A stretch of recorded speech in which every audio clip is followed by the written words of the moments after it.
Imana icyubahiro twese tuzamubiga. Bwana sifiwe. Amen. Duhe Imana icyubahiro. Haleluya. Tuzabiriho. Uyibare. La sofe. Salibre des arabes.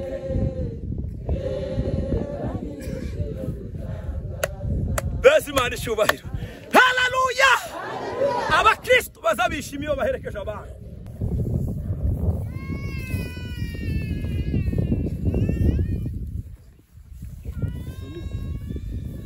Kurikirane dusome twumve. Batakaje umuntu wari ufitiye igihugu n'ubwoko akamaro, ariko tukaba tubabwiye ngo mwihangane, natwe twese niyo nzira. Nihanganisha umuryango wa bugufi, mwihangane kandi mukomere. Tugiye kuganira ijambo ry'Imana ryo guhumurizanya. Ntabwo tugiye kuribwira uwagiye, ahubwo tugiye guhumuriza imitima yicaye hano. Tawe ritinya urupfu. Hari umwanditsi wavuze ngo ni discipline. Tiruzarureba akazi uri mukora, ruzarukujana rutitaye ku bantu ufite. Arababwira ngo abantu bose ngo bizeye Imana, abantu neza bakoze mu gihe cyabo neza, ngo abo ngabo ngo umunsi pandi zavuga ngo bazongera ngo basuke ngo basanganire umukiza wacu. Reka natwe dusome mu gitabo cya Zaburi 11 umurongo wa 3. Zaburi 11 umurongo wa 3, Bibiliya iravuze ngo niba ifatiro zishenwe umukiranutsi yakora iki? Ngahe dusomere Abafilipi 3 umurongo wa 20. Bivuze ngo naho twebweho iwacu ni mu ijuru. Naho twebweho iwacu ni mu ijuru. Aho niho dutegereje yuko umukiza azava. Ariwe mwami wacu Yesu Kristo. Ariwe mwami wacu Yesu Kristo. Uzahindura uyu mubiri wo gucishwa bugufi. Uzahindura uyu mubiri wo gucishwa bugufi kwacu. Akawushushanya n'umubiri w'ubwiza bwe. Akawushushanya n'umubiri w'ubwiza bwe. Kuko afite imbaraga zo kumubashisha kwigandurira byose. Kuko afite imbaraga zo kugira gute? Kuko afite imbaraga zo kumubashisha kwihindurira byose. Zo kumubashisha. Amen. Bwana sifiwe sana. Dushimiye Imana kuko ari we yabashiye gutegura uyu munsi. Twese abangana gutya tukaba tubashiye kuwuhuriraho. Imana yabikoze ihabwe icubahiro. Bibiliya izitubwira ngo mu bibaho byose duhore dushima. Zoba mu byiza, zoba mu bibi, kubera yuko ijambo ry'Imana ryo rigira imbaraga kuturusha. Niyo mpamvu ijambo ry'Imana rivuga ngo mu bibaho byose duhore dushima. Imana yabiteguye bibukubiri uko bimeze. Imana turayishimiye. Ijambo rya kabiri, twihanganishije kominote yacu yose y'Abanyamurenge. Twabuze umuntu ukomeye wari ufitiye imiryango akamaro, wari ufitiye igihugu akamaro, wari mukora akazi keza mu gihe cye. Twatakaje mu ndebeje uri mubwiriza, abicaza baricaza. Twatakaje umuntu wari ufitiye igihugu n'ubwoko akamaro, ariko tukaba tubabwiye ngo mwihangane, natwe twese niyo nzira. None yadusize, ejo natwe tuzamusanga. Ariko iyo umuntu atuvuyemo titwareka kubabara kubera yuko dufite umubiri. Rero mukomere kandi mwihangane. Vandimwe wadusize tuzamusanga, natwe nidukomeza gukora neza mu gihe cyacu. Nihanganisha umuryango wa bugufi, mwihangane kandi mukomere. Kuba mwasizwe n'umuvyeyi mwakunda cyane, mwaramukunze n'Imana iramukunda yamwisubije. Rero mukomere kandi mwihangane. Abana, ndamu ndetse n'abandi bose n'umuryango wose abamushamikiyeho, turavuze ngo mukomere n'Imana yo mu ijuru ibaho umugisha. Duhumuriza n'umuryango wacu wa gisirikare. Twabuze imwe mu nkingi ikomeye cyane, wari ufite agaciro gakomeye, wari ufite umumaro mu gihe gisa kiki. Rero turabihanganishije bafande bari hano, mukomere n'ingabo zose ziraha. Kuba hari umwe wadukuwemo, ikivi ciwe Imana yarategetse yuko azakora arakirangije. Rero basigaye nabo barakomeza ico kivi kugira ngo bazabashe kugisoza amahoro. Rero mukomere kandi mwihangane. Amen. Tugiye kuganira ijambo ry'Imana ryo guhumurizanya. ntabwo tugiye kuribwira uwagiye, ahubwo tugiye guhumuriza imitima yicaye hano. Urupfu rwabayeho rutagira imbaraga. Imana yari yaratangaje urupfu ariko rudafite imbaraga. Adamu amaze gukora icyaha muri Edeni, yakoze ibintu bitatu bikomeye cyane. Ikintu cya mbere, yahaye urupfu imbaraga. Urupfu rubaho rugira imbaraga kubera icyaha cyari kibayeho. Ikintu cya kabiri, Adamu yakoreye urupfu, yabaye umuterakunga w'urupfu. Urupfu rwari rubayeho rutokwica umuntu. Urupfu rwari rubayeho rudafite imbaraga. Ariko Adamu amaze gucumura, asa n'ubaye umuterakunga w'urupfu. Buriya Bibiliya izitubwira impfu nyinshi cyane, ariko muri izo mpfu harimo impfu zibiri zishobora gutuma utazabona umwami Imana. Tuvuge ngo amen. Urupfu rw'umubiri n'umwuka gutandukana ntabwo bishobora gutuma utaja mu ijuru. Bibiliya izivuga ngo umubiri uzusubira iwabo w'umubiri, umwuka ukaja iwabo. Niyo mpamvu iyo tugiye gushingura umuntu, tuba tuvuga ngo umubiri ubibwa ari uw'igisuzuguriro, ukazazugwa ari uw'imbaraga. Iyo umuntu atandukanye, umubiri ugasubira iwabo n'umwuka ukaja iwabo, ico taho bihuriye no kutaja mu ijuru. Bwana sifiwe sana. Ubwo rupfu nibwo abakristo baza bapfa. Abakristo iyo umwuka uvuyemo, umwuka uzuje iwabo, umubiri nawo ugasubira mu butaka kuko ariwo wakomotse. Wa munsi Yesu azura Lazaro, Bwana sifiwe sana, yaramuzuye ahamagara mu izina. Bibiliya izitubwira ngo kiyaga kuvuga ngo zuka, adahamagaye mu izina rya Lazaro, bariya bose bapfuye bizeye, baba barazuse kubera yuko afite imbaraga zo kuzuka. Ubwo nibwo rupfu abakristo baza bapfa. Hakabaho gupfa kwiteka. Gupfa kwiteka ni igihe umuntu atazagendera mu mahame y'ijambo ry'Imana. Niba abandi Bibiliya zivuga ngo hari abamaze gucirwaho iteka ariko bakiri mu isi, hari abaza bagenda ariko baramaze gupfa urupfu rw'iteka, bakaririmba baramaze gupfa urupfu rw'iteka kubera yuko ivyo bakora tibavyizeye. Ariko iyo umuntu yabashije kwizera, azabaho kandi akabaho mu buzima bw'iteka. Ariko iyo umuntu atizeye, azabaho yaramaze gupfa urupfu rw'iteka. Niyo mpamvu umwanditsi yavuze ijambo rikomeye cyane, aravuga ngo iyo umuntu akora neza mu gihe cye, ngo abarimo yiyubakira ngo paradizo ntoya, ngo izamuhesha ngo kuba muri paradizo y'iteka. Ngo ariko iyo umuntu akora nabi, ngo abarimo yiyubakira ngo jehanumu ntoya, ngo izamuhesha ngo kuba muri jehanumu y'umuriro utazima. Tuvuge ngo amen. Beza Imana icyubahiro. Bwana sifiwe. Urupfu rwa gatatu ni ugupfa mu mwuka. Buriya urupfu rugira imbaraga. Hari abari mu kugenda ariko barapfuye mu mwuka. Iyo umuntu yapfuye mu mwuka nta buhamya yobona. Iyo umuntu yapfuye mu mwuka ntazaragwa ijuru, kubera yuko hayamaze kuhakana yuko umwuka udashobora kubona icyicaro muri we. Ubwo rupfu nagwo ruteye ubwoba. Ubwo rupfu ruzarutuma abantu benshi badakora ibikwiriye mu gihe cyabo. Ariko abakristo bagomba gupfa urupfu rukwiriye. Urupfu rugira imbaraga. Hari umwanditsi wavuze aravuga ngo urupfu ni ijambo ry'Imana. Ariko urupfu ni igihano kiva ku byaha Adamu yakoze. Buriya urupfu tawe ritinya. Urupfu hari umwanditsi wavuze ngo ni indiscipline. Tiruzarureba akazi urimo ukora. Ruzarukujana rutitaye ku bantu ufite. Ruzarukujana rutitaye ku murimo urimo ukora. Ruzarukujana rutitaye ku buriwe. Urupfu rugira imbaraga. Bwana sifiwe sana. Paulo bamubashije ijambo rikomeye cyane. Ageze i Korinto ari maganira hejuru y'umuzuko. Baramubaza ngo ese koko abapfuye bazongera babeho? Paulo ababwira amagambo akomeye cyane.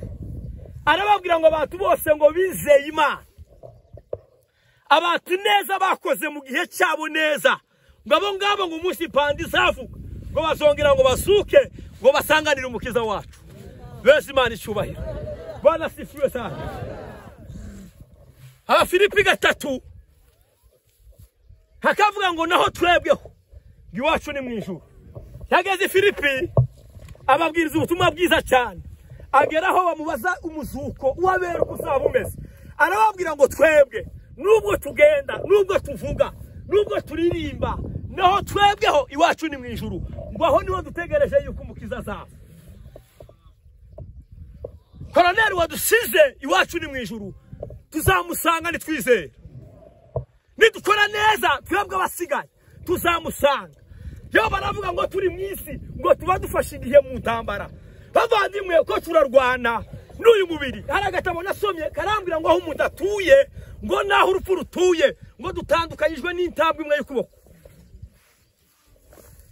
Paulo arabivuga mu gitabo cy'Abakorinto, aravuga ngo tugendana ngo urupfu rwa Yesu Kristo mu mibiri yacu. Iyo tugendana urupfu rwa Yesu Kristo mu mibiri yacu, kandi iyi mibiri izapfa. Bwana sifiwe. Hari umuririmbyi wavuze aravuga ngo dufite ngo amatsiko n'ikihari, ngo kuzaba ngo muri ico gitaramo, ngo tuzabona ngo Yesu ngo bwa mbere, ngo tugira gute kandi ngo tubone ngo nitwari ngo zatubanjirije. Arangiza avuga ijambo rikomeye cyane, aravuga ngo abo bose ngo barinze kwizera kwa. Bese Imana ishubahira. Haleluya. Ngo abo bose ngo barinze kwizera kwa, ngo nitubabona ngo tuzashira urukumbuzi. Yesaya babivuga neza cyane, aravuga ngo gupfa ngo nipamagaze. Buriya umukristo atazapfa, iyo yapfuye ngo aba yahamagawe. Yobu abivuga neza, aravuga ngo nugusinzira. Aravuga ngo iyo ngo umubiri utandukanye n'umwuka, ngo muntu ngo aba yasinzire, ngo hariho umunsi umwe azazuka, ngo akongera akabaho. Paulo arakubivuga. Tuzabe ibihumbi ukiza tuzamuririmbira twese, ulimanikira nukamuri zose ubuntu. Haleluya. Ulimanikira nukamuri zose ubuntu ninamutugira. Haleluya. Haleluya. Bese Imana ishubahiro twese tuzamuriga. Bwana sifiwe. Haleluya. Twongera duha Imana ishubahiro. Haleluya. Haleluya. Tuzaba ibihumbi turabimukiza, kandi ngo tuzamuririmbira twese. Buriya Yesu niwe muganura abaho wabazutse. Abandi bazabazuka, ariko Yesu niwe muganura wabazutse. Bwana sifiwe sana. Paulo aravuga ngo naho twebwe iwacu ni mu ijuru. Bari amaze kubwiriza ubutumwa bw'Filipi, ngo bamaze kumukubita, ngo bamaze ngo kumufungira ngo i Roma. Ngo ageze ngo i Roma, ngo bagira ngo umwete wo kumugemurira, ngo arangiza ngo bandikira ngo igitabo cy'Abafilipi. Arabandikira igice cya mbere n'umurongo wa 6, arababwira ngo mw'Abafilipi, ngo ndabizi neza ngo yatangisha umurimo mwiza muri mwebwe, gwizawusohora amahoro. Arabandikira igice cya 2 n'umurongo wa 5, arababwira ngo mugende mugire wa mutima wari muri Kristo Yesu. Ageze ku gice cya 3 n'umurongo wa 7, arababwira ngo jewe Paulo ngo izarinda muyanje, ngo nabihinduye igihombo kubwo gukunda Kristo. Ageze ku murongo wa 20, aravuga ngo naho twebweho abo ni bande abizeye Imana, ngo naho twebweho ngo iwacu ni mu ijuru, ngo kandi ngo aho niho dutegereje kumukiza azava. Arangiza avuga ijambo rikomeye cyane, aravuga ngo nimwishimire Uwiteka iminsi yose, hoba mu bibazo mukomeye, hoba mu gupfusha mukomeye, hoba mu bikomeye mubashe gukomera. Hari umwanditsi wavuze ngo tawakomera ngo atabashije gukomereka, ngo mbere yuko akomera ngo nuko abashe gukomereka. Aravuga ngo twishime mu biho byose. Bese Imana ishubahiro. Tuzamuri biganza. Haleluya. Bwana sifiwe sana. Muri rimzara rizavuga ngo nitegereje Yesu we ibikorerwamo,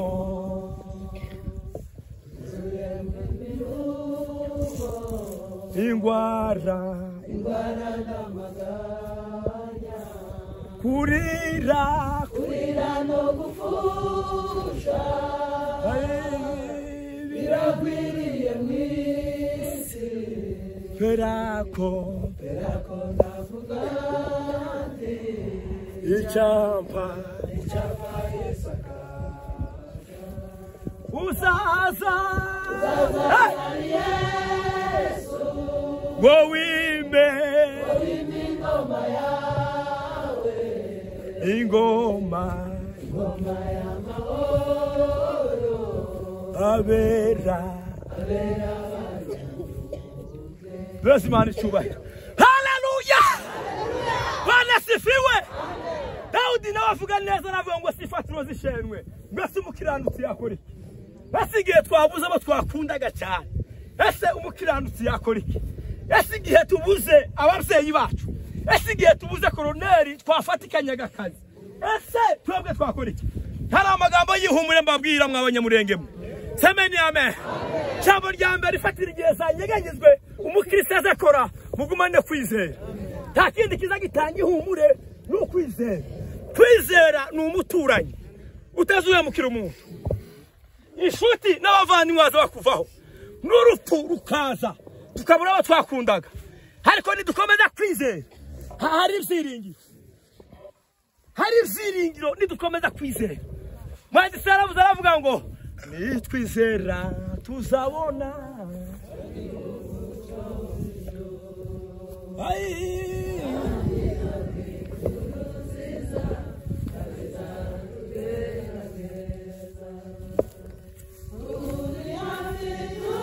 Komeza kwizera.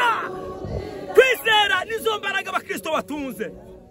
Kwizera niko kiza gituma tubaho tukamenya ko bapfuye tuzabasanga. Bless man icyubahiro. Hallelujah! Bwana sifiwe sana. Ifatiro nizinyeganyezwa mwizera. Kandi ni mwizera tuzabona dabona ni wadusize. Kubera yuko twakomeje kwizera. Jambo rigira kabiri ifatiro nizinyeganyezwa. Tuzibuka hari ku Imana yakoze ku buzima bwacu. Tuzaba ari imigisha y'Imana. Semeni amen. Batuvuga ngo wa munsi twarakubonye wa Mana Israeli. N'uyu munsi nubwo tubabaye. N'uyu munsi nubwo turemererewe. N'uyu munsi nubwo intambara ari nishi. Ariko dutahuye ko ari cyo wakoze. Dutahuye imbaraga zawe Mana. Fatiro nizinyeganyezwa. Nitubura abo twakundaga. Twatwibuka imigisha y'Imana. Buri muntu wese wamubaza Imana yakoze tuyokigura. Muri izo aravuga ngo bariyo migisha nonaha. Imana yakugariye. Uyibare. Usige numwe. Erega n'imishiro gutangaza. Uyibare. La sofre sa libre des arabes.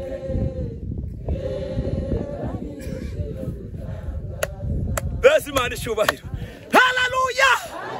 Abakristo bazabishimiye baherekeje abantu.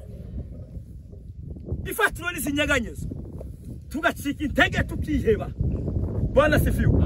Tuzibuke ibindi Imana yakoze bizaduheza gukomera. Uriya mukobwa ari indirimbo y'Ijana mu gushimisha. Baramubwiye ngo niheka n'Imana ya Israeli. Arababwira ngo ni umukristo muzahora ariwe. Ngo mu bintu byose kugeza kugupfa. Arasubira abavuga ngo nutiyakana bigiye cyaho cyo gupfa cyageze. Hari ijambo ryatangaje cyane. Muriya semeni amen. Gupfa kwacu tubatubabara.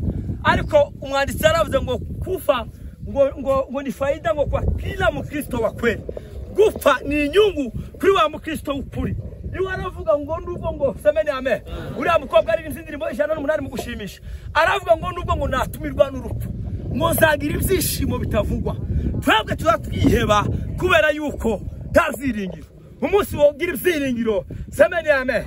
Bibiliya ivuga ngo urupfu ngo nibwo ruzacibwa urubanza rwa nyuma. Semeni amen. Zamuri biganza Imana icyubahiro ngiye gusohoza. Bwana sifiwe sana. Jambo ryanyu nitubaba tuzakomeza twibuka amasezerano y'Imana yatuvuzeho. Hari amasezerano menshi Imana yatuvuzeho. Tugomba guhagarara tukayibuka. Ayo azaduhesha Bwana sifiwe sana. Gukomera no kwizerera mu Mwana. Bwana sifiwe sana. Kadusome mu gitabo kizayishuriwe soza. Ariko mwaba Kristo mwe mukomere. kandi mwihangane. Abadusize tuzabasanga nidukomeza gukora neza mu gihe cyacu. Gaheri yagira dusomera dusoza 21 izayishuwe no kuri 4.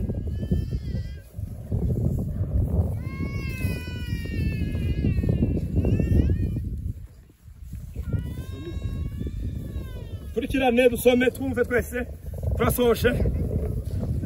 Izahanagura amarira yose ku maso yabo. Aya marira turi mu kurira uko bukeye uko bwije. Bw'Imana izayahanagura. Twararize ariko mumenye yuko hari umunsi Imana izahanagura amarira ku maso yabo. Kandi urupfu ruzabaho ukundi. Uru rupfu ruturiza uko bukeye uko bwije. Ntabwo ruzongera kubaho ukundi. Cyangwa umuborogo. Cyangwa gutaka. Cyangwa kuribwa. Tibizongera kubaho ukundi. Beza Imana ishubahira. Bana sifiwe. Kuzambere bisaba bishize. Urupfu ruzongera kubaho ukundi. Mpamvu tubabara nuko tutaramenya imbaraga z'Imana zidutuyemo. Urupfu ngo tuzarufata ngo turibwire ngo se ngo warupfuwe, ngo se ngo urubori rwawe ruri hehe. Vandimwe wadusize tuzamusanga bavandimwe dukomeza kwizera. Nidukomeza kuba abakristo. Nidukomeza gukora neza mu gihe cyacu. Nidukomeza kureka isaha umuvandimwe wadusize tuzamusanga. Iwe yagiye ni wowe usigaye. Utekereze ese naje Imana yompamagara none. Ese naje no kwitaba. Ni wowe uzikiri mu mutima wawe. Bizahanagura amarira ngo ku maso yacu. Tuye kuririmba dusoza asigaye dusenga Imana. Muryango muhumurike. Ingabo muhumurike. Bavyeyi muhumurike. Kuko iwacu ni mu ijuru. Aho niho dutegereje yuko umukiza azava. Kandi nico gihe tuzabasha guhumurika. Tugiye kuririmba Imana. Abashoboye ni muvasi turirimbe tuvuga ngo dufite amatsiko yo kuzaba muri ico gitara ngo tuzobona Yesu bwa mbere. Ariko Yesu muri tumubona ngo tuzashira urukumbuzi. Nitumubona tuzashira urukumbuzi. Tuzabona biriya bihume byose byataramiye Imana. Sizeye Imana. Natwe tugomba kwizera kubera yuko turabo yaremye.